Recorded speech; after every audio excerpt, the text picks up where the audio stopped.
afternoon. It is wonderful to see all of you here today at Morningstar Baptist Church. My name is Dan Moulthrop. I'm the chief executive at the City Club. And just give yourselves a round of applause. It's great to be here. Thank you for coming out to Morningstar. There's a few folks, before we get started with the official program, there's a few things that we want to take care of and let you know about. Right now, the Guardians are down 4-1. It's the middle of the fifth. I'm sorry, but I feel like you should know it. Just you can file that away now, set it aside. And whatever happens tonight, the Guardians have outperformed everybody's expectations. Give the Guardians a round of applause. Come on. So some of you may not be familiar with the City Club of Cleveland, and we're delighted to introduce ourselves to you. We do about 100 programs a year. Our mission is to convene conversations of consequence that help democracy thrive. And that's a mission that we've been working on and fulfilling for 110 years, since 1912. We're so delighted to be able to present this with our partners at St. Luke's Foundation and bringing authors to the city and artists to the city to speak to audiences is something that we absolutely love doing. And we're really grateful, Tim and Peter, to you and your colleagues and the board members of the St. Luke's Foundation for your ongoing partnership and support. Thank you so much. Please join me in thanking the St. Luke's Foundation.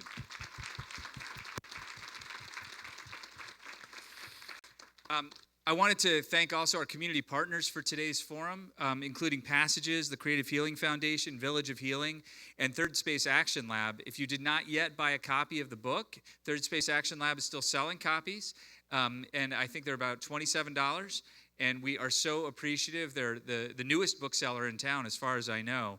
And it's exciting to have, in an era when allegedly reading is dead, and we all do much more reading on our phone than in books on pages and so forth. It is wonderful to have another bookseller in town. A few quick housekeeping items I wanted to mention. Once we get into the forum, during the second half, we'll be doing the Q&A. And the Q&A is devoted to really your curiosity, your questions. We'll have a microphone right over here. It'll probably be a little bit down when we'll do that. We'll move it down a little bit in the Q&A. And if you have a question, you can just line up back here along here. And our staff, one of my colleagues will be there by the microphone, let you know when it's your turn. In order to get to as many questions as possible, we'd ask that you actually, once you ask your question, just quietly return to your seat so that we can get the next question lined up. That would be super helpful, and we appreciate it. We appreciate it greatly. Also, you have a phone with you, I'm pretty sure. Keep it handy so you can take pictures, and if you want to shoot a little video and share it on TikTok or whatever, that's welcome. But please make sure it's on silent mode so that it doesn't go off. The last forum we had, somebody's ringtone was Bob O'Reilly by The Who, Teenage Wasteland. It just came on right in the middle of the forum. Tim Ryan was talking. It was hilarious. But let's try to avoid that today. I do this at every forum, and inevitably somebody's like, "No, my phone's off," and they don't check, and then it goes off, and they're like, "I thought I left it in the car." So thank you in advance for taking care of that. But please do share what happens here with your social networks if you're on social media. We really appreciate that, and that helps these conversations resonate far beyond these four walls. I also wanted to give a shout out to all of my colleagues at the City Club for helping to make this happen, but one colleague in particular, our executive chef, Adam Crawford, who provided the buffalo chicken dip and all the other food. Thank you very much, Chef Adam. I don't know if he's here or if he can hear you, but I hope that he recognizes that nothing makes these sorts of things better than good food. And so anyway, so thank you to him. And now it is, I did want to mention one other thing. There's a glaring typo in the program. We accidentally gave Chanel Smith-Wiggum the wrong title. While she's on the board of Cleveland Votes, she's not a co-founder of Cleveland Votes. And she actually has a very important community-facing role at KeyBank. So Chanel, our apologies and our gratitude to you for your flexibility and understanding. All right, now it is my great pleasure to introduce our good friend Peter Witt, Senior Program Officer at the St. Luke's Foundation, for a few remarks on behalf of that foundation. Thank you very much, Peter. Come on up.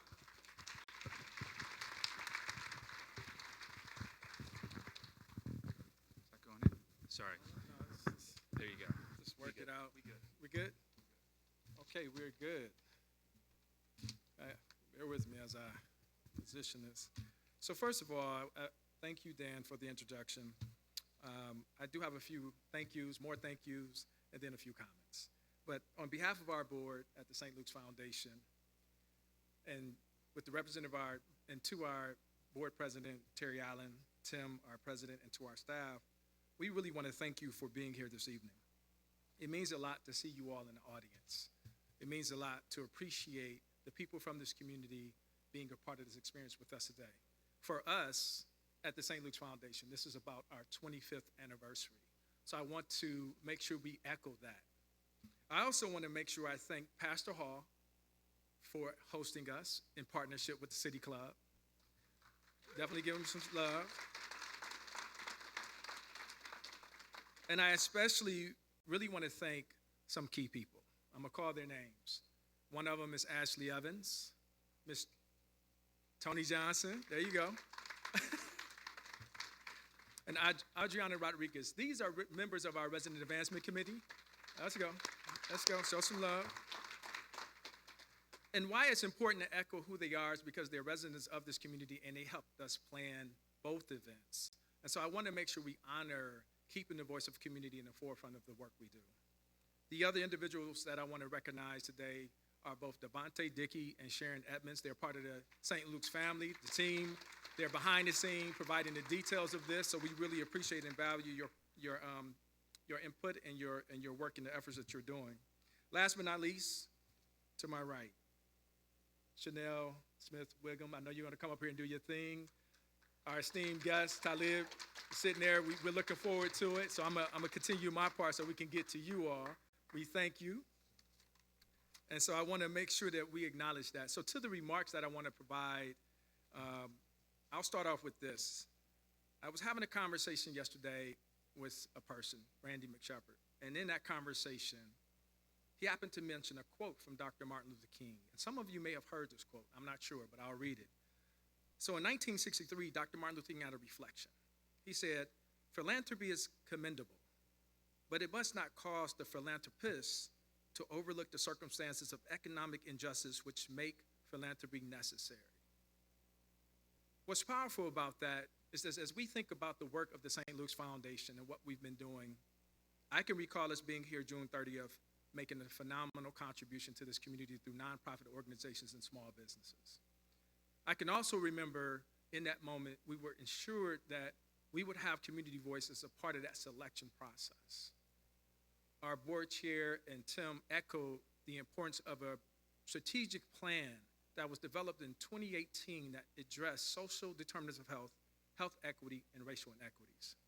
I say that to say that our commitment stands true as we think about the 25th year of existence of the St. Luke's Foundation.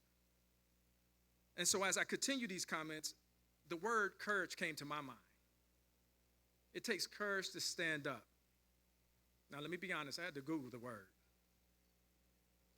That's because there's so many different definitions of courage, and two stood out for me. The first one is social courage.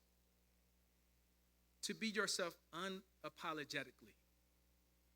It is my hope that in this 25th year, you see that the St. Luke's Foundation is standing up, unapologetically addressing inequities.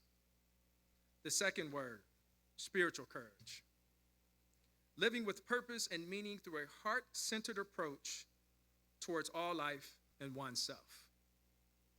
When I look at who we are as a foundation, the team, our board members, and what they represent, it is truly heartfelt. And more importantly, it is not just about the foundation, it's truly about the people in the community that we're serving. So again, I echo these words so that we will understand that this 25th year of St. Luke's Foundation anniversary is significant, not only in who we are, but who we are to become. And I thank you for your presence. And when I say I thank you for your presence, I should say we thank you for your presence. And when I'm talking about the we and the thank you, it goes to the community that has helped uplifted the work that we're doing. And we still have so much more work to do. And in my closing statement, and quote, because of where we're going this evening with the artists, a person that I think is pretty close to Talib made this statement: "Don't look down It's an impossible view. Fly like an eagle, whatever you do. I feel like this is the opportunity for us all to fly like an eagle, and that was Mos Def, Yasin Bey. And then with that, I'm going to bring up our council president, Blaine Griffin, and thank you.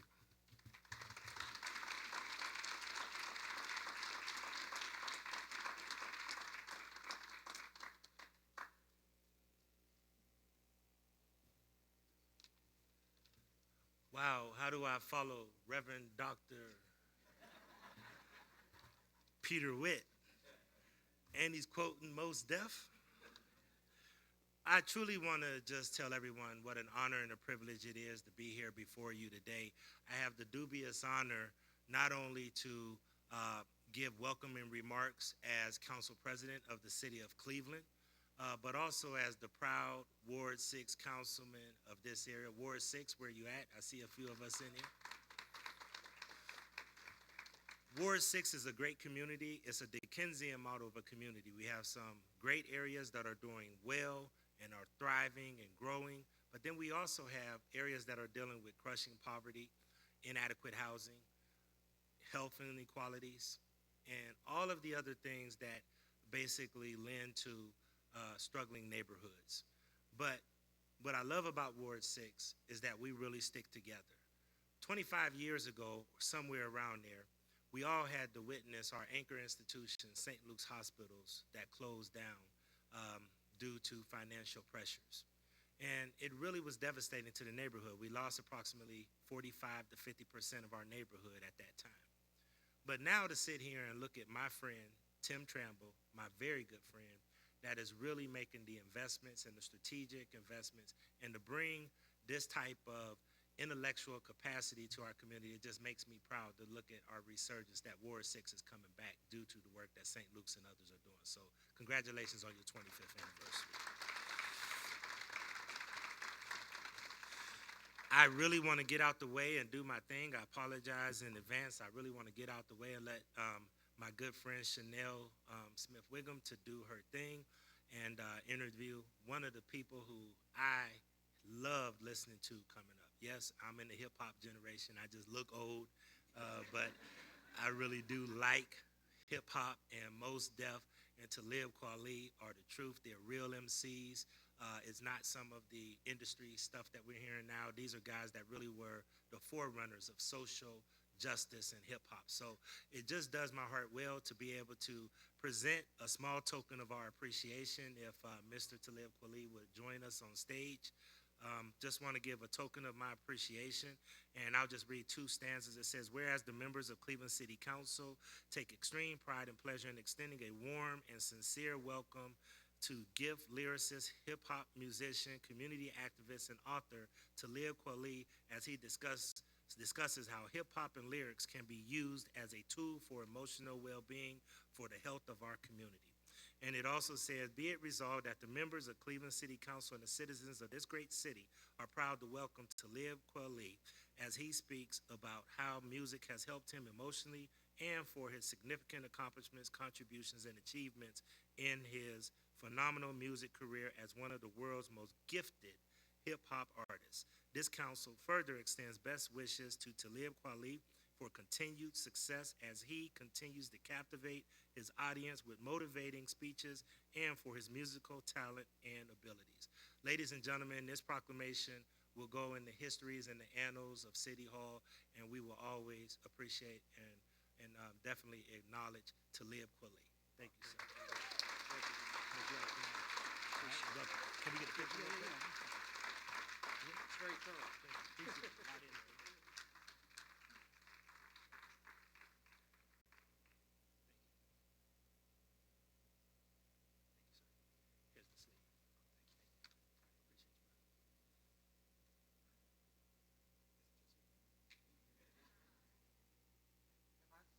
We're not starting just yet. Hold on. I'll just sit here. One more speaker. But you can just stay right there. That was funny. Blaine said he was only going to read a couple verses. Council President, thank you so much for your leadership, for all that you do for the community, for your friendship and your partnership with the City Club. Friends of the City Club, it brings me great pleasure to introduce now Pastor Clarence Hall, in whose house we are right now, to provide our official introduction. Pastor, wait, there he is. Oh, God, he's sitting over to the side. Do you sneak up on people all the time? All the time. You never know when he might be watching. Pastor Hall, friends.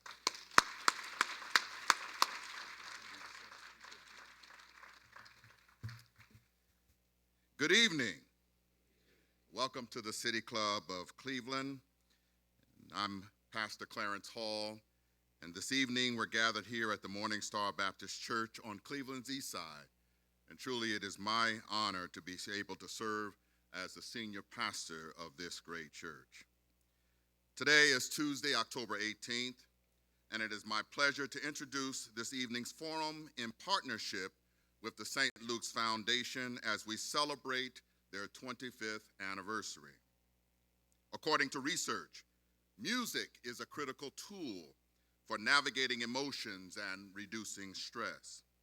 It can also serve as unifying and rallying force that bridges differences in identities, political ideologies, and cultural backgrounds. Recently, a survey from the Kaiser Family Foundation found that the pandemic's mental health impact has been very pronounced among communities of color.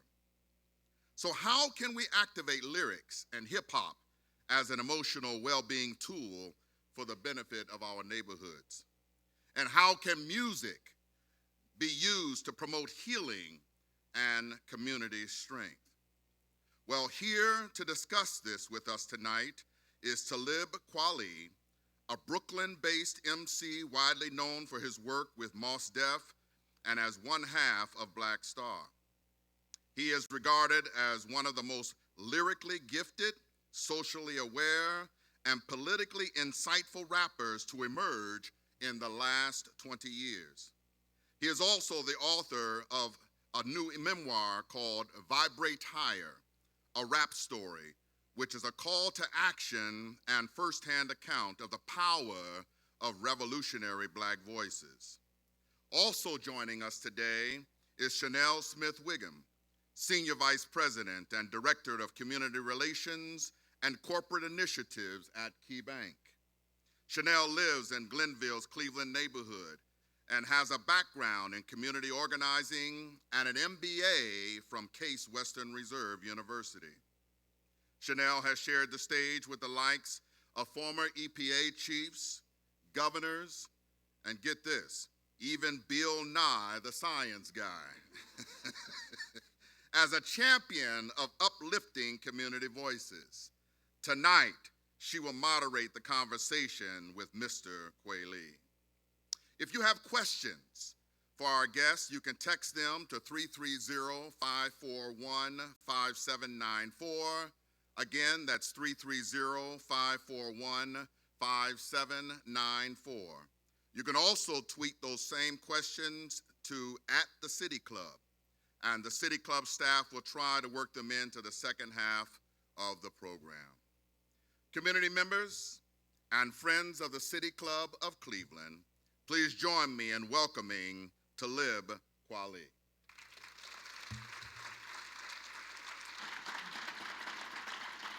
Listen, you know how the mics work. I was telling him he knows how the mics work better than me. 1 2 1 2. Hey, the mics are on. How y'all feeling? I can just get off the stage now. I mean, you can just do No, your no, thing. no. Okay. I need you here. We already started the conversation a little bit in the background, so I just want to send a thanks to Pastor Hall for letting us be here in your pulpit. I appreciate that. So we're just going to jump into the questions, and this is going to be, SSW. They call me SSW in the streets. What's that mean? Chanel Smith-Wiggum. Oh, okay, I get it now. All right, we gonna do this. All right. Okay. So start off with the book. You were raised in a household of academics and activists, even your grandparents, in a Pan-African household. In Vibrate Higher, you describe how your parents filled their energies with activism during a time when America was more darker and more aggressive, much like where we are right now.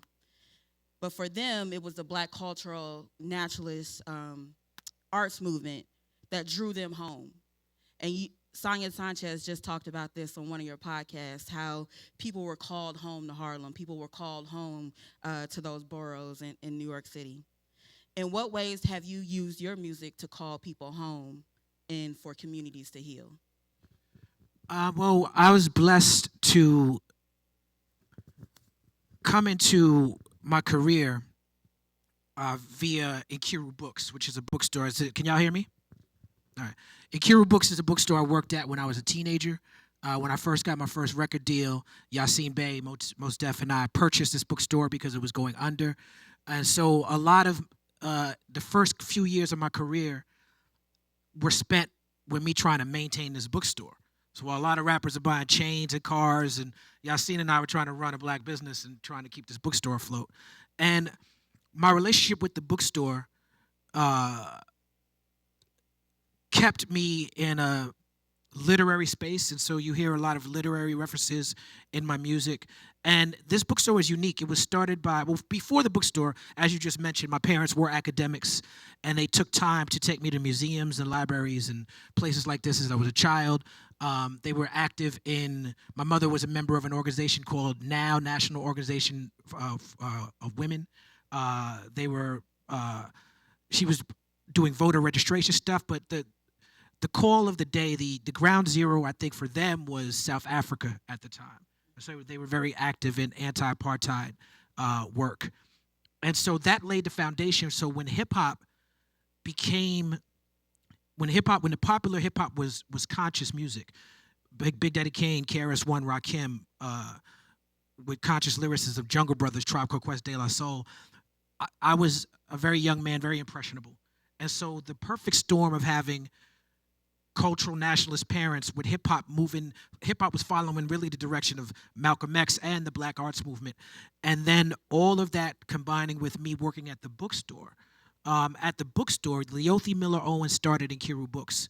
And she passed away very early at 40 years old, and her mother, Adelaide Miller, came out of retirement. She was a school teacher, came out of retirement to run the bookstore. She hired a lady named CJ, and CJ knew Terry McMillan, and she could get in touch with Alice Walker. And so people like this, Terry McMillan lived down the street from the bookstore. Alice Walker came and did a book signing. Maya Angelou, Toni Morrison, Johnny Cochran, Marimba Ani, Dr. Ben, John Henrik Clark, all the thought leaders and authors, Tony K. Bambera, Baby Moore Campbell. It didn't matter whether they were writing romance novels or writing history books. If you were a black author, you came through Inkiru Books. I met Walter Mosley on his first book, and so having that proximity to black authors made me feel like the idea that we stand on the shoulders of our ancestors is abstract, but it became really tangible to me because I was able to have relationships with these people. So you were able to have relationships with these people, and of course, we hear it in your music. It's definitely inspired you. But how did it inspire the community, even those who didn't have parents who were in the movement? Well, I can only speak for myself because I am a very, very blessed and privileged to have and know and have great relationships with both my parents, and a lot of people don't experience that. If you look at the research, research from the CDC says that black fathers are in the household and in their children's lives more than any demographic. And the reason why the myth of fatherlessness in the black household is so pervasive is, one, because it's a stereotype that aids our oppressor, but two, because people don't get married the same way, in the same race that they used to. So they're looking at single mothers or single households as, well, the father's not there, even if the fathers are there. So I mean, I say that to say that even though that's true, and I think a lot of black people can relate to this, even though the data shows that we are in the household as black fathers, I know on my block, my anecdotal experience, on my block, I was the only person who had a father in the household on a particular block that I lived in. And so I had friends who would tell me that because they didn't have a father in the household, that hip-hop raised them, and that their value system and their perspective on fatherhood they got from hip-hop. And whether it's a song like Be a Father to Your Child from Ed O'G and the Bulldogs to something as pop as Will Smith's Just the Two of Us, I think a lot of people in my generation who felt the pain of that stereotype, actively turned it around. So I think hip hop can be very positive in terms of its value system. We're talking about the actual values of hip hop, not what they sell to us as the values of hip hop, but the actual values of hip hop can be illuminating. So in the book, you also talk about the difference between hip hop and rap. I mean, you could talk about that and illuminate that on that a little bit. But one of the things that I also heard you recently talk about is hip hop purists, hip hop academics. And when I was telling people I was going to do this panel, they were like, "Well, ask him about today's hip hop versus, conscious rap." My question to you is, by not necessarily acknowledging, but are there lessons that our community can learn from people like Lil Baby, Chance the Rapper, even though it may not be what you brought to the forefront, but what are those lessons that people can learn from the rappers today that our young folks are listening to? So hip hop is largely regional, and because of how regional it is, the music that Lil Baby is making, it doesn't. I'm not drawn to it as easily as I'm drawn to the music that someone like a Chance the Rapper is making. But content-wise, Lil Baby is doing exactly what we were doing, from what I could see. And I mean, Chance the Rapper, forget about it. This guy is starting a Black Star Festival in Ghana. Like, it doesn't get more inspirational than that, I think that's a good question. I think it's very seductive and sexy to focus on what we don't like. I think us as a society, when we driving down the highway, we slow down and look at the traffic accident. It's just in our natures. There's something in our human nature. We like to talk about what bothers us, and there's endorphins in that because it makes us feel like better people. If you can be like, I don't listen to that gangster music, and there's nothing out here for me, and all the music on the radio is garbage. That makes you feel like you're a better person. But I would challenge people who feel that way to spend that same energy bigging up and supporting what they do like, instead of constantly explaining what they don't like, because that's really the most efficient way to deal with it.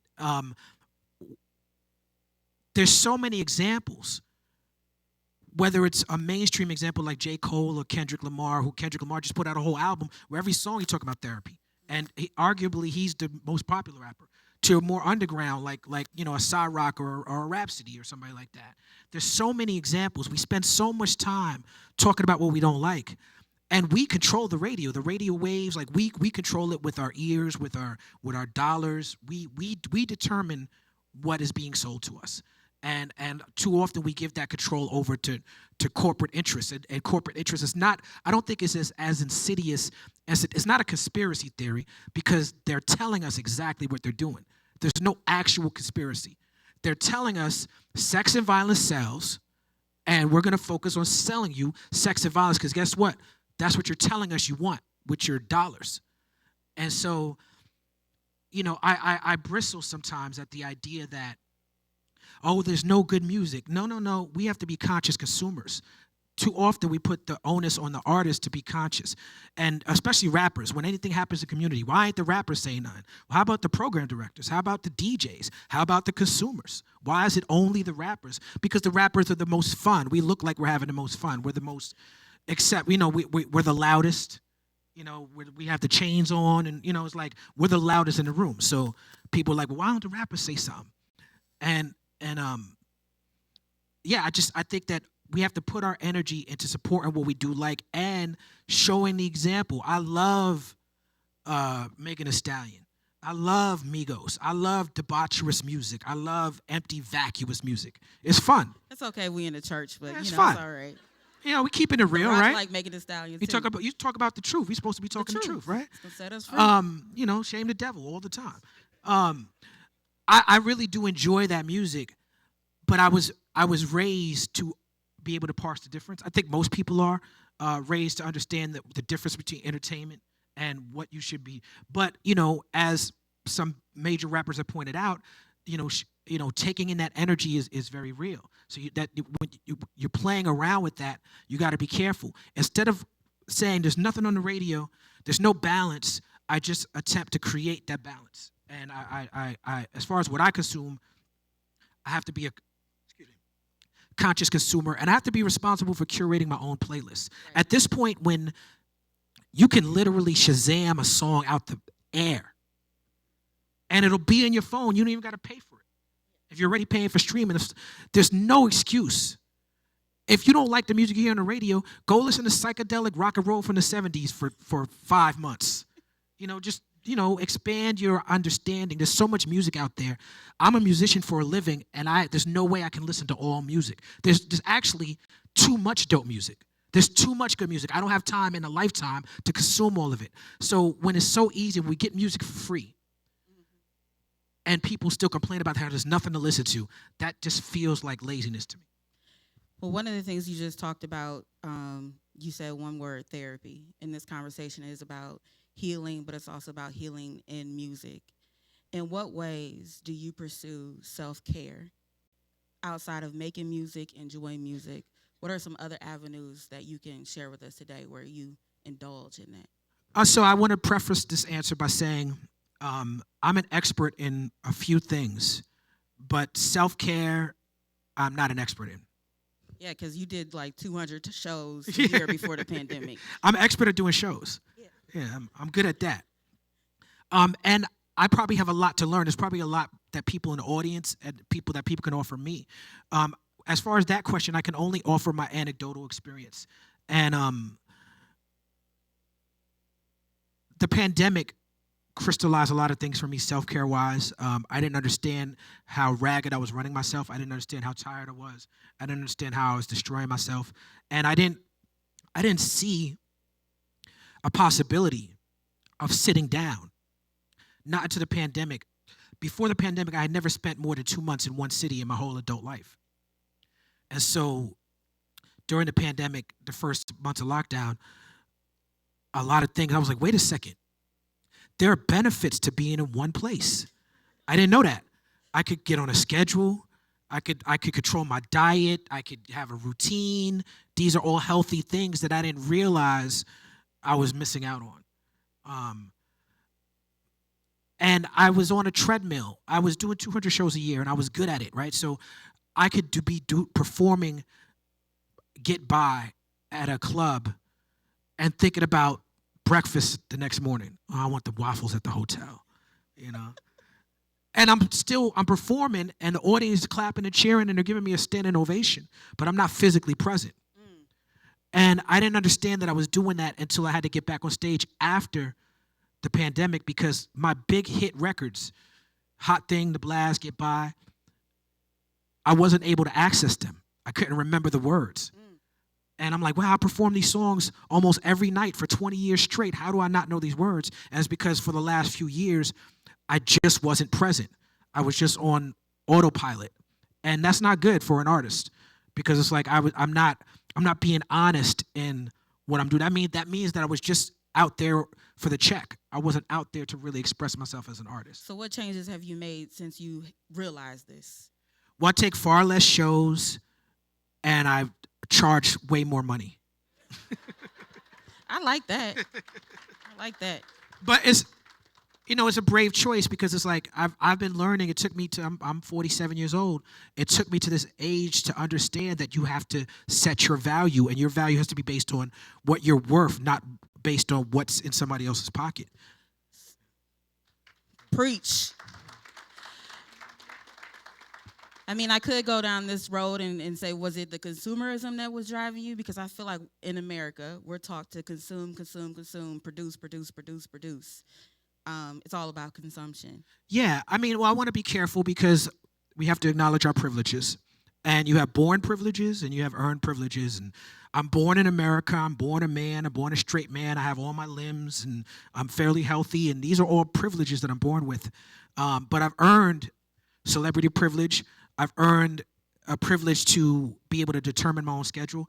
As an artist, I don't have the same parameters. I don't have the same challenges and restrictions that people have. And most people have to get up and go to a job that they may or may not like, and they don't have a choice in the matter of, well, I'm going to just take some time off for self-care. And so I'm critical of rise and grind culture, because I'm someone who has spent a lot of years patting myself on the back for how tired I was and how hard I worked, and I outgrind everybody, and I get up before everybody, and I go to sleep after everybody. And to be fair, there's been, it's a gift and a curse. I've been rewarded for that, and it's been harmful as well. But as I get older, my focus has shifted to more like, well, is that, do I want to win? Is all I do is win? Because if all I do is win, somebody got to lose. You know, is this really a competition? Do I really need to pride myself on how much I grind, or should I be priding myself on how much I spend time with my family? And so we're taught to be proud of being the labor force. We're taught to be proud of making the wheels turn at very little profit to ourselves. And I feel like that's as Yassine Bey would say, a capitalist hangover, a colonial hangover is how he would frame it. I just went to Zanzibar. I had a show in South Africa, and I'd never been to Zanzibar. And every time I go I get booked, because I don't know if y'all know, but if you do underground hip hop for a living, white people in cold places really love your music. I don't know if it's a voyeuristic thing, you know what I'm saying? But I get booked in cold, mountainous places where white people live often. I don't ever get booked where the sun is. I don't get booked in Africa. I don't get booked in the Caribbean. Like people. I don't know what you're saying about Cleveland though. With this, I actually don't do that well in Cleveland. I don't get booked a lot in Cleveland. Last show I had at Cleveland, I remember I used to do the Grog Shop. Do you still got that here? I don't do that well in Cleveland. I do well in L.A., Los Angeles, San Francisco, Seattle. I do very well. Portland, Oregon, yeah, they love me. But places where it's black people in the sun, it's like they're not listening to like underground hip hop in them places. They're turning up a little bit more. well, we're gonna have to figure that out another day. But I what took that I took my means. son with me to Africa. And my son has traveled, my children travel with me often. But my son said something to me like, we were in Africa for one show, but we were there for 2 weeks. When I got home, we took a flight back, and I said, yo, thank you so much for coming with me. I feel like we spent some important time. And he said, yeah, he said, this is the first time I went on a trip with you where you weren't working every day. And I didn't realize that until he said it. In my mind, I'm like, oh yeah, I'm a great father. I take my kids with me all the time. They always traveling with me. But in his mind, from his perspective, he's like, yeah, we travel with you, but you're always working. This is like one of the first trips where we woke up in the morning and we just did what we felt like. And so I'm trying to tailor my life so I can have more of those moments. That's beautiful, and I'm pretty sure he appreciates it. So you've acknowledged your privilege, your born privilege, the privilege you've earned in the music industry, in the social media streets, tweets. In these streets? In these tweets, streets. But you also state, without us realizing it and without us acknowledging our privilege, we become tribal, we become violent, we become protectionist. And essentially you say we become jerks. Like you literally say that in the book. That we become our base selves operating at our lowest vibration. Can you share with us a moment when you were operating at your lowest vibration and a time when you were vibrating at your highest?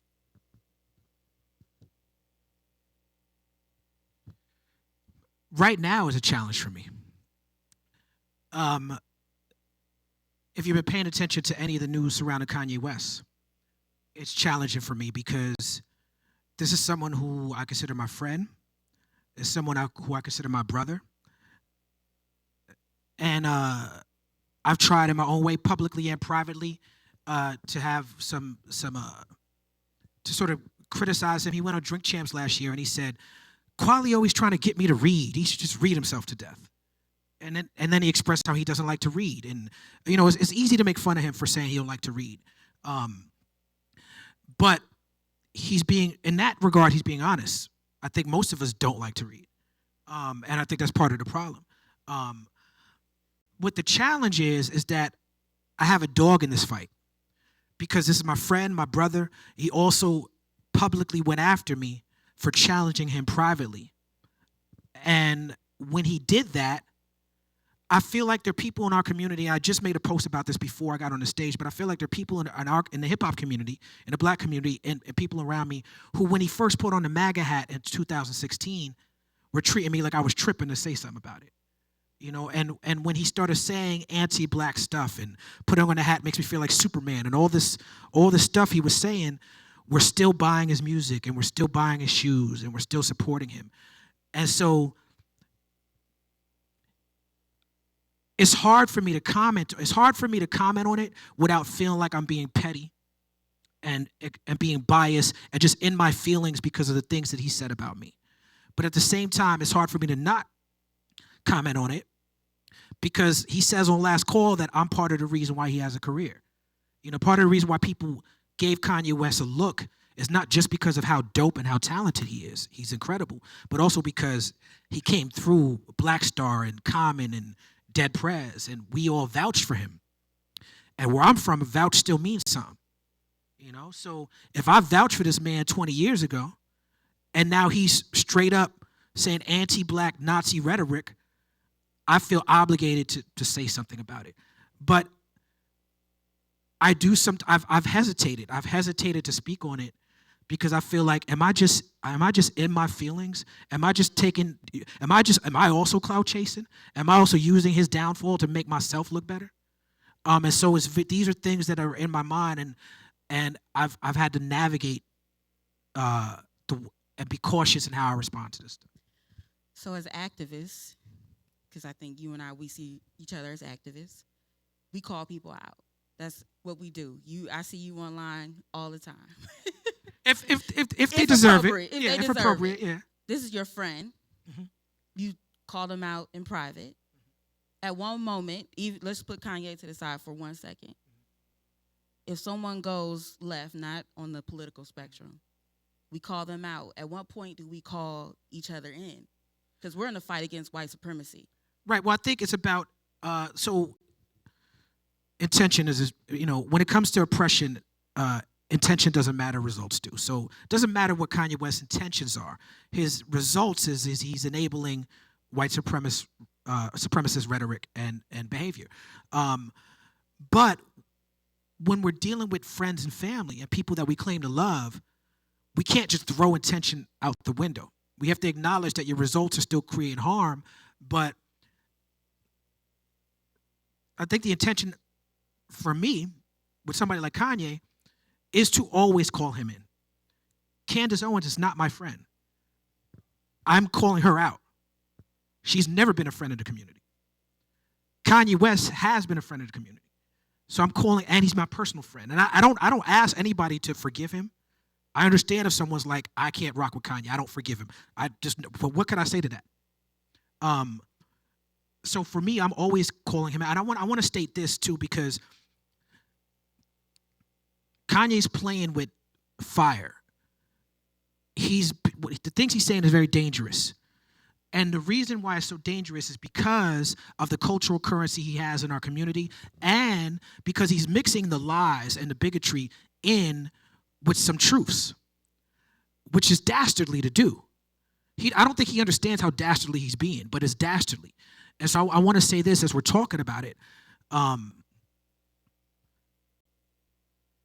Donald Trump was running for the president the first time, he made a statement. He said, Black people are so poor and Black people have high rates of poverty, particularly in cities that are run by Democrats. That's a true statement. The next thing he said after that was, this is why you should vote for me for president. That's a false statement. Someone using the truth to get you to agree with their interpretation that's some devil stuff to do. And Kanye's behaving like a devil. And I don't think we can mince words with here because I'm someone, when we're talking about anti-Semitism, the things that Kanye West is saying are resonating with some people in our community. Because from my own experience, I grew up in Brooklyn, New York. There's a lot of Jewish interlopers in my community, particularly Hasidic community. And landlords, people being unfair. If you've never read a book, and again, we go back to reading, right? If you're someone who's not a well-read person and you just look around in Brooklyn, you might look around and be like, man, these Jews run everything. That might be the take that you come away with. But just because there are racist Jewish people who take advantage of Black people doesn't mean that's a license to go DEFCON on Jews. And once you take that rhetoric once you take it out of context and you start talking about I'm going DEFCON on Jews, this just Nazi rhetoric. Bigotry is not a function of Judaism. Bigotry is a function of white supremacist ideology. And so you have racist Jewish people because Jewish people come in all colors, including white. And so when you're talking about Jewish people running Hollywood or Jewish people running the banks or Jewish people running, you're talking about racist white people. They're not doing that because they're Jewish. They're doing that because they're racist white people. And when you say that stuff, you're also erasing black Jewish people or Jewish people of all races and colors. You're erasing them.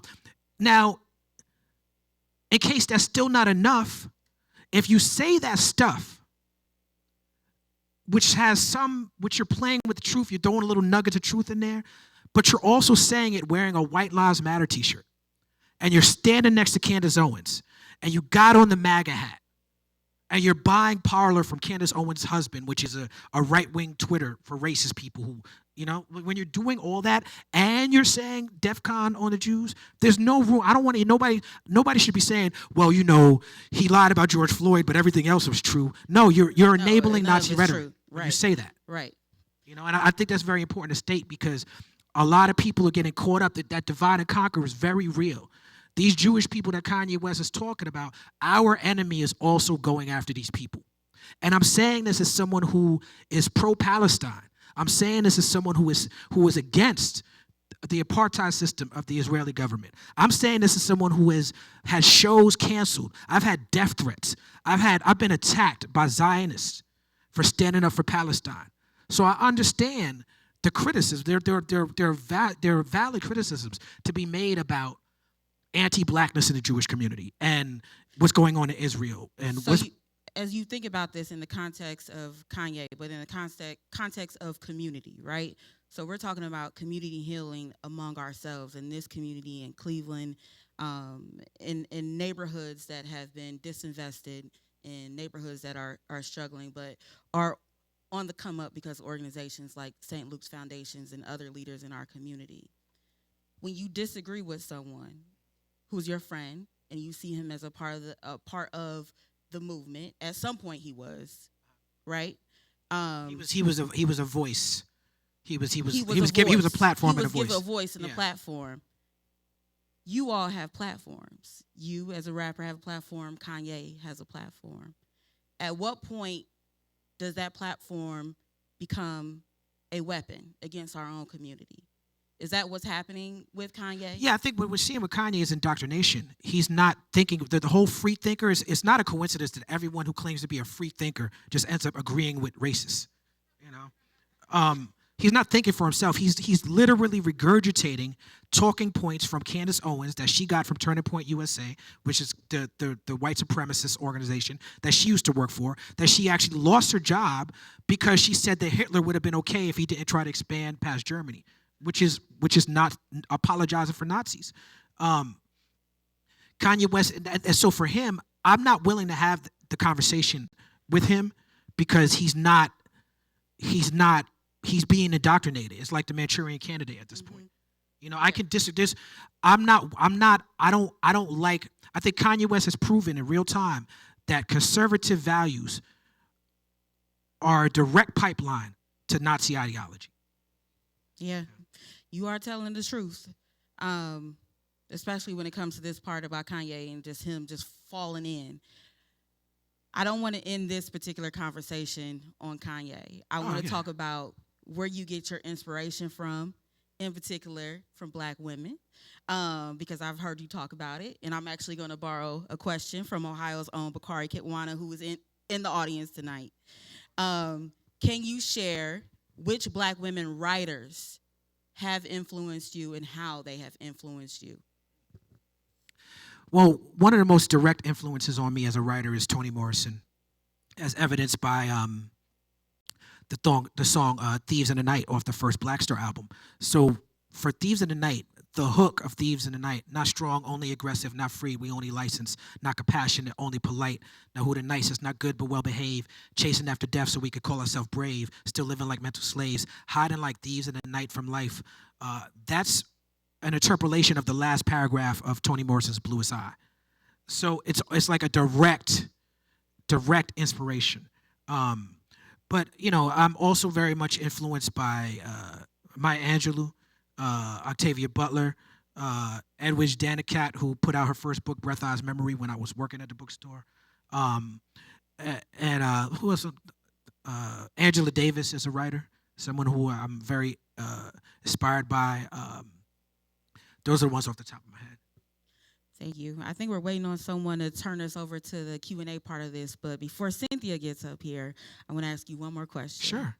You are very much in admiration of our contemporary social justice movement leaders, whether it's Aja Monet or, but then also you've spent time with Harry Belafonte. Yes, Mr. B. What are some lessons that you've learned from them that we can use in our community to move our community forward? So, man, Harry Belafonte is such an important person. I don't think he gets his flowers enough. Years ago, I worked on an album called Prisoner of Conscience. And it struck me that I'm about to sell an album called Prisoner of Conscience, and they're actual prisoner of conscience people who are still locked up for fighting for our freedoms. And I started to feel conflicted about that. I'm like, how am I to make money on this idea if I'm not really tapped in? And I'm, on the surface, it looks like I'm tapped in because I was giving my voice and my platform to activist causes. I'm always showing up at events and stuff like that. But I felt like there was more work I could do. And the first thing I did was I went to visit Mumia. That was like a life-changing situation. But Harry Belafonte, the same week that I visited Mumia, this was Trayvon Martin. Was that 2012? Trayvon Martin had just been murdered. And he called a meeting at his house. No, it wasn't his house. It was Kenneth Cole's house. And it was Chuck D, Rosario Dawson, Ninth Wonder, David Banner, Jasiri X, myself, Yassine Bey called in, Jamie Foxx called in. But essentially he was saying, look, I'm 80-something years old, and I can't keep being the leader of this. And I want to look for ways that that the younger people and the hip-hop people could step up. And it was, by 2012, I didn't have a hit record. Nobody in the room had a hit record on the radio that he had at that meeting, but we still represented hip-hop. And so I remember literally sitting at his feet, and I'm like, what can I do? And he's like, again, I'm 80-something years old. You need to follow the young people, the youth. And he said, there's a guy named Phil Agnew who has an organization called the Dream Defenders in Tallahassee, Florida. You should check them out. They are occupying the state capitol to try to strike down the stand your ground laws. I went to look up Phil Agnew. His speeches were impactful and powerful, and I flew down there to Tallahassee, and I went and slept in that Capitol building and developed lifelong friendships. One of the best organizations for liberation that I've ever come across is the Dream Defenders. And it's funny you mentioned Aja Monet. Her and Phil, Dream Defenders did a trip to Palestine where they brought Aja Monet. Aja Monet and Phil fell in love. They did a whole TED talk about how they're in love. They're not together anymore, but they're still revolutionary love. But they speak highly of each other in public. Okay. But it took Harry Belafonte to plug me in with Dream Defenders. And then when it was Dream Defenders, I met people from Black Lives Matter down there. And then a year later, when Mike Brown was murdered, I went to Ferguson. And who did I see in Ferguson? Phil Agnew and Dream Defenders and Bree Newsom, the young lady who climbed took the Confederate flag down. All these people were in this stew together. And it was Harry Belafonte that put me in there with those young people. Thank you. Now we're going to turn you over to the audience. Yes. We are about to begin the audience Q&A. I'm Cynthia Connolly, Director of Programming at the City Club of Cleveland. We are listening to a conversation on how music can be used to build community strength here at Morning Star Baptist Church on Cleveland's East Side. With us is Talib Kweli, hip-hop artist and author of his new memoir, Vibrate Higher, a rap story. Moderating the conversation this evening is Chanel Smith-Wiggum, a Glenville resident, and Senior Vice President and Director of Community Relations and Corporate Initiatives at KeyBank. We welcome questions from everyone in our audience, City Club members, community members, students, and those joining us via our live stream at cityclub.org or on the live radio broadcast at 95.9 WOVU. If you'd like to tweet a question, please tweet it at the City Club. You can also text him to 330-541-5794. That's 330-541-5794, and our staff will try to work it into the program. May we have the first question, please? Mic check, 1 2 1 2. Okay, Peace. you can hear me. What's going on, King? How you feeling? So first of all, my name is Malcolm Burton. I'm the founder of My Brother, My Sister Global. It is a youth service organization specializing in hip-hop therapy, cultural stability, art therapy, as well as providing access to STEM. But I really want to give you your flowers, King. Hold on. Hello, can you still hear me? Yes, I want to indeed. give you your flowers because as a young person, I was in high school when I listened to Reflection Eternal's Train of Thought album, which I believe had a 22-year anniversary yesterday, if I'm not mistaken. That album, there was a song on it called Love Language. Love language, the value system that we use with our youth is community, love, and culture. So the song Love Language, we use this song as a mantra to create the concepts to start dealing with the layers of love, the understanding of love. When we talk about the layers of love, not just love from one person intimately to another, but self-love, love for thy neighbor, love for your brother, love for your sister, love for the community, love for humanity. So I want to give you your flowers first and foremost because that song will go into concepts about now we got to deal with love language. And it's directly from that album. So that's one. But my question Thank is you. this. I know I started first, so I had to do it like It's all this. good. My question is this. When I was 14, I listened that same album, the song Memories Live. You said, by the time you hear this, I'll be basking in African sun. I used to listen to that in high school, and coming from Cleveland, Northeast Ohio, I could escape as that goes into Africa Dream, that track. I could see Africa. I could visualize it just from the song, proving again the power in music, the power that some people might take from films or books, but things that allow us to escape our current reality. A bridge. You and High Tech, that album, that's that Ohio, New York City connection, that Brooklyn, Cincinnati connection. My question is, how did you guys create that union, and how was that? Much respect, King. Well, thank you. Thank you for your thank you for expressing yourself, and thank you for the warm words. I appreciate it. And definitely shout out to High Tech in Ohio. And I appreciate you bringing up art therapy because I had never even heard that term until a week ago, and I did an event and they brought that up, and I'm like, that makes sense. Africa Dream is interesting. If you look on the Reflection Eternal album, that's the one song that says it's produced by me. And it's not because I made the track. High Tech made this basic drum, bass, guitar loop that I was like, I want to use that. He was like, I don't even like that beat. I'm like, no, I need to use that. The vision for the song was I wanted to take all the music, the whole canon of black music, African music, and put it in one song. So the song starts out with drumming. My man Delwyn was a good drummer I knew in junior high school. I invited him. It starts with the African drumming, and then it goes into like it feels jazzy. And then Weldon Irvine, rest in peace, he's playing on it. And it goes from like African drumming to more bluesy to jazz. Then the drums come in, and it feels like more like funk R&B. And then by the end, you got the scratching and the cutting. And so that was the vision for the song. And I called it Africa Dream because it was like I felt like that's it. It was from Africa to now. I was trying to connect the hip hop world to Africa, and that's why I said at the end, by the time you hear this, I'll be basking in African sun. And I was about a year after I made that song. It took me about a year to make that happen. But yeah, thank you.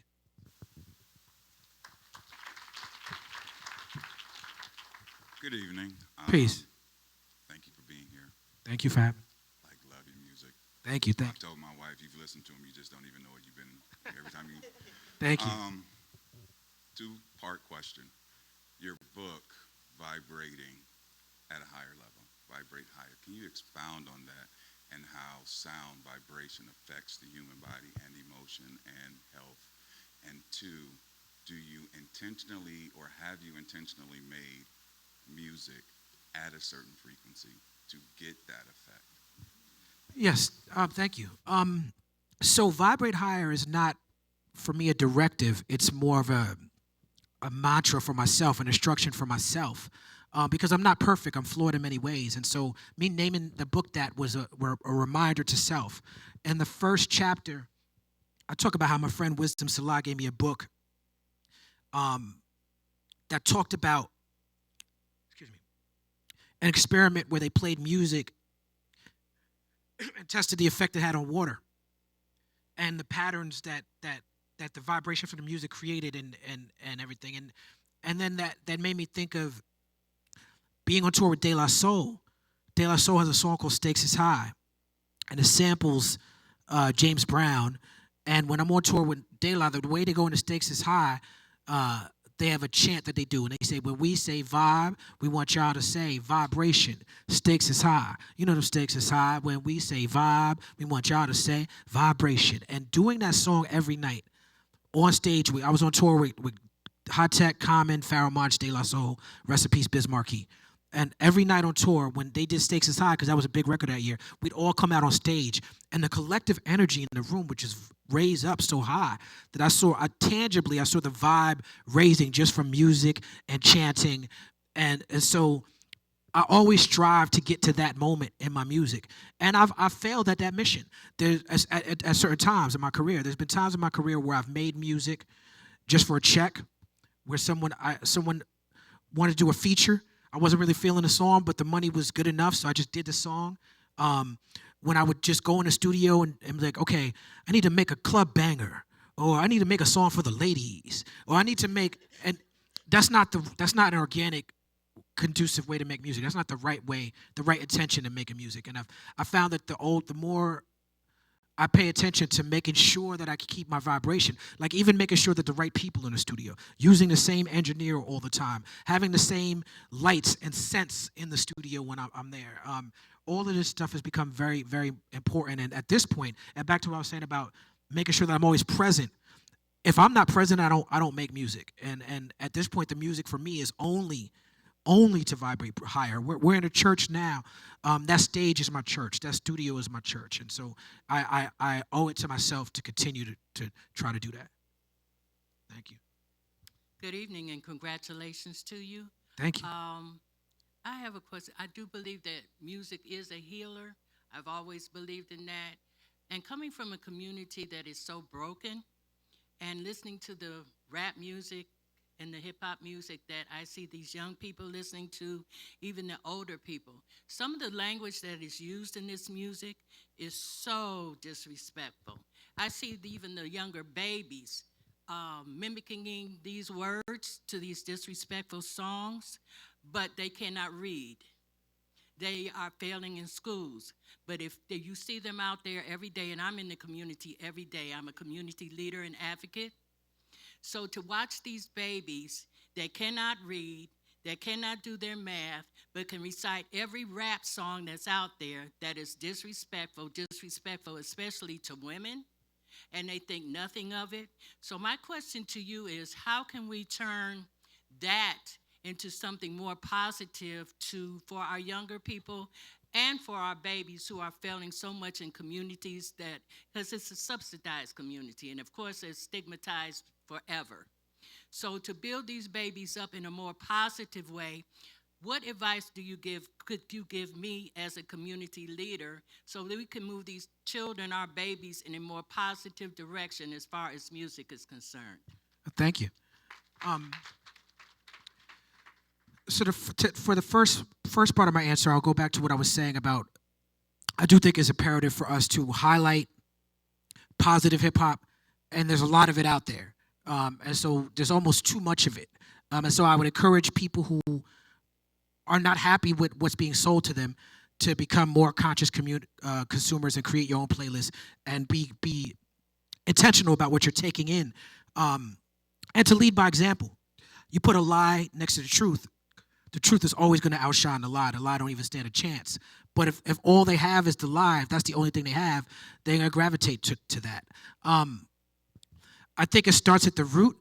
When you hear young people being vulgar and disrespectful in the music and using something as beautiful as talent and creative energy to be mean and aggressive and disrespectful and violent and misogynistic, there's a silver lining in that, because they're trying to let you know that they're hurt. And they're trying to let you know that there's a problem here. There's, David Banner, when he went to speak to Congress, he said, if you want to see people rap about roses, come plant a rose garden in the hood. I think that if we focus on the root and not the symptom, the root cause is poverty. The root cause is white supremacy.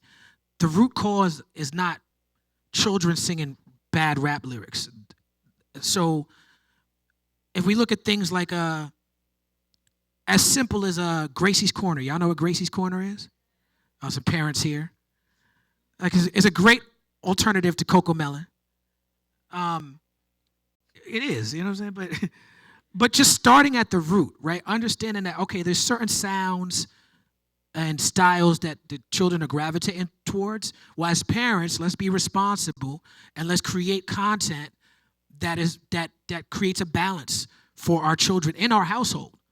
So with the kids who are watching Gracie's Corner, and for people who don't know it, it's like trap rap beats, but like with positive messaging and say your ABCs and stuff like that. These kids are going to come. These kids have that example in the household.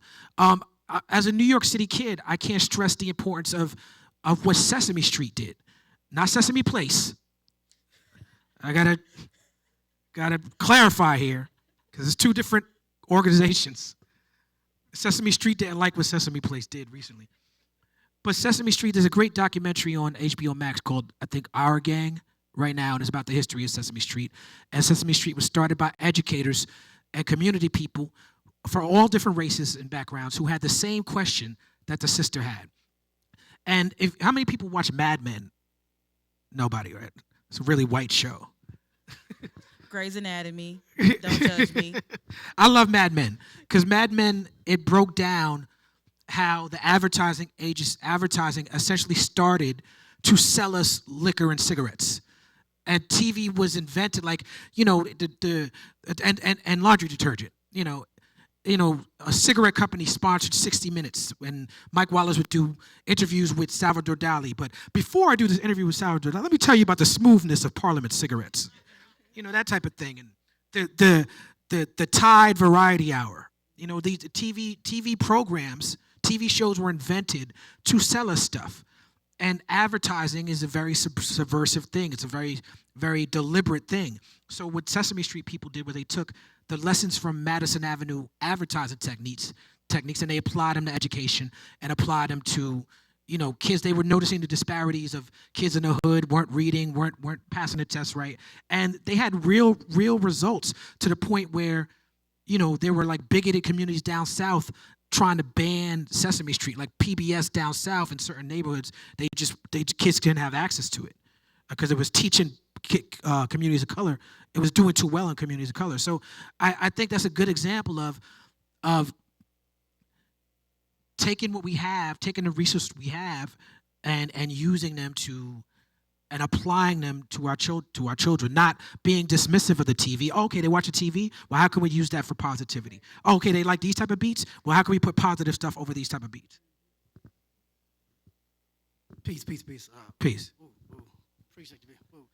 You kind of answered my question while I was sitting there standing here, so now I'm going in my head trying to figure out another question. Oh, it's all good, man. And I'm a touch nervous, so it's all good. I'm gonna come. You don't need to be nervous. We all family. No, really, it was kind of a piggyback off of what was said before. But my question is kind of, what would be your advice nowadays? And I know you came up in a different era, kind of the same era as myself, almost the same age. What would your advice be to these younger artists coming up now on how to get started? I think a lot of these artists think that getting a viral video will get them on.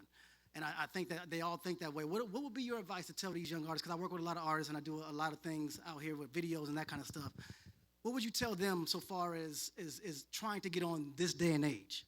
What would be your advice to get to that next level? I think the main advice I would give is to understand the difference between celebrity and art.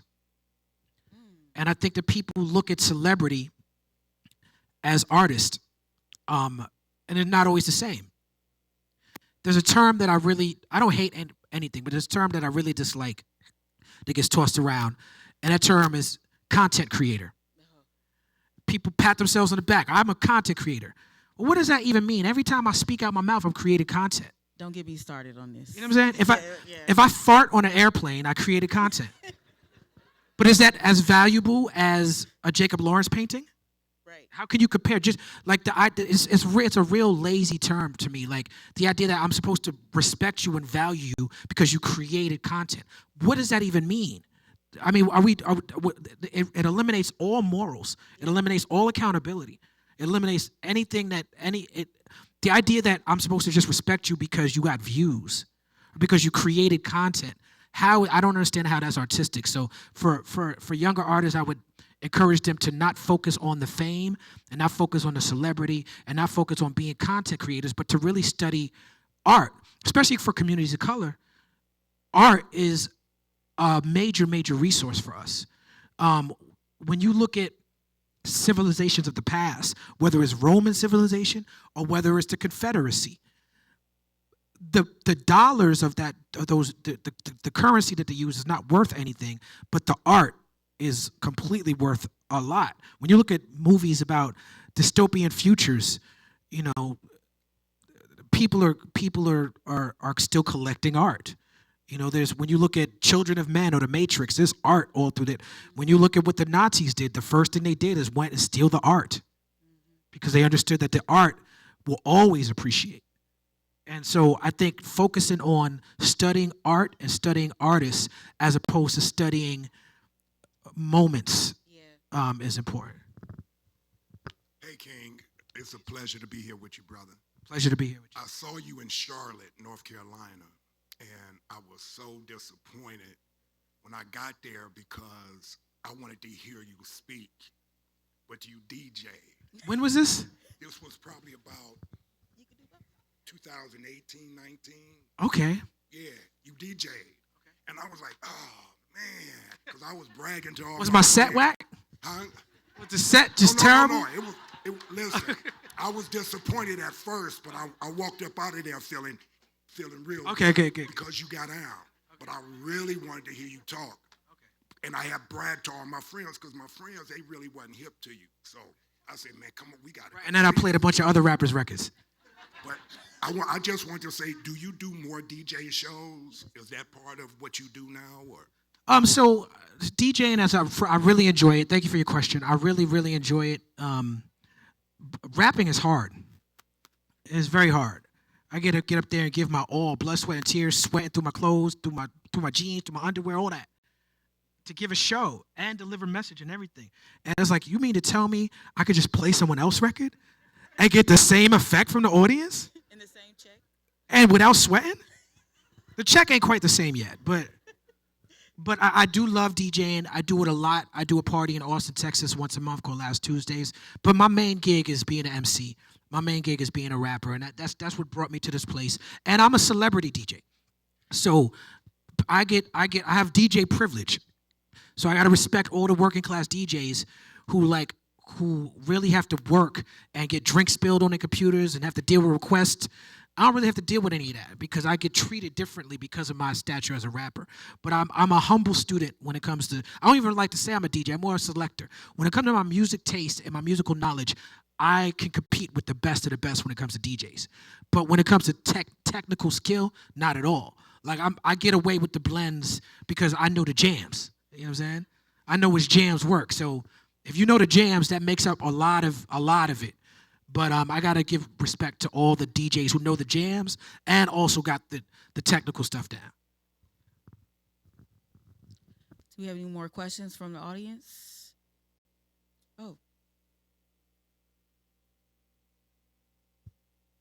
They took away the mic, but y'all know me.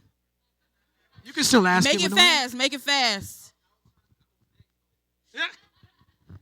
Okay. How you feeling?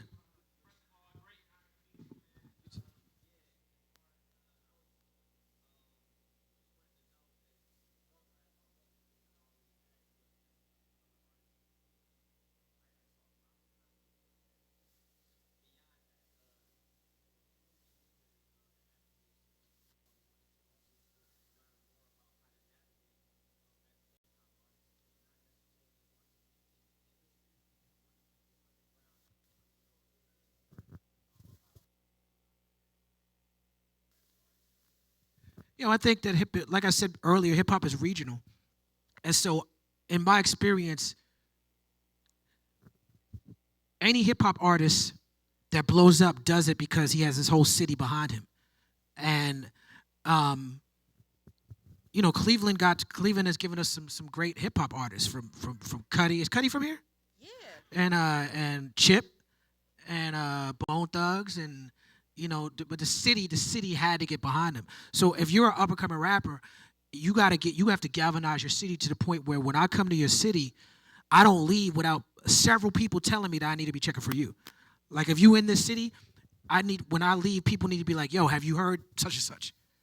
And the movement has to start here because if you have your city, you don't need nobody else, I think.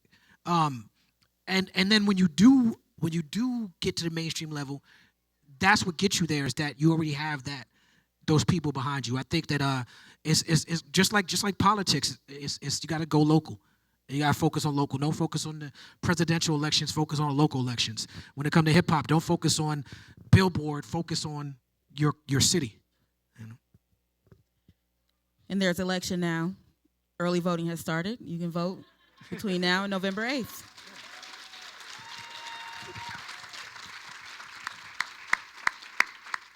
This was absolutely awesome. Let's give them another round of applause. Absolutely awesome. So Chanel, we truly thank you. That was awesome moderating. We truly appreciate the questions, the deep questions. And Talib, we truly thank you. I'm going to call this authentic humanity that you shared with us. Thank you for sharing your authentic humanity with us. We know that this conversation is going to be the buzz for the next few weeks, but not just in Cleveland. It's going to be the buzz all over the country, and it's because of you sharing your authentic humanity, and we truly appreciate that. Thank you very much. Thank you, and I would like to just thank y'all for being so gracious and so beautiful and so powerful, for so excellent, and for inviting me into your community, and I appreciate y'all. With that, I want to take a small pause because when we first started planning this, everything that we do with engaging the community. But before we engaged the community, before we brought in our resident advancement committee, it was Peter Witt that said we should invite Talib Kweli. So just want you to know that and want to thank you, Peter, for that and acknowledge you. No, thank you, Peter. Acknowledge you for that. Pastor Hall, we certainly want to thank you for opening your doors of the church. We truly appreciate you for all that you're doing in the community. And with that, I want to let you guys know that our next partnership with City Club is going to be on December 15th. We're going to bring in my friend, an individual who's from the city of Cleveland and now runs a national philanthropic organization. Marcus Walton is the president and CEO of Grant Makers for Effective Organizations. He's going to discuss how philanthropic organizations can move past transactional nature of diversity, equity, and inclusion. The tickets will be available soon. We want to make sure you guys stop by Third Space Action Lab booth and buy some books for them. With that, brings us to the end of today's forum. Thank you again to Talib and Chanel. Thank you, audience. Thank you, the board, for allowing us to move this way, for allowing us to implement your strategy this way. We truly appreciate that. And thanks to all of the members of the City Club, friends, and of the City Club and of the St. Luke's Foundation. This forum is now adjourned.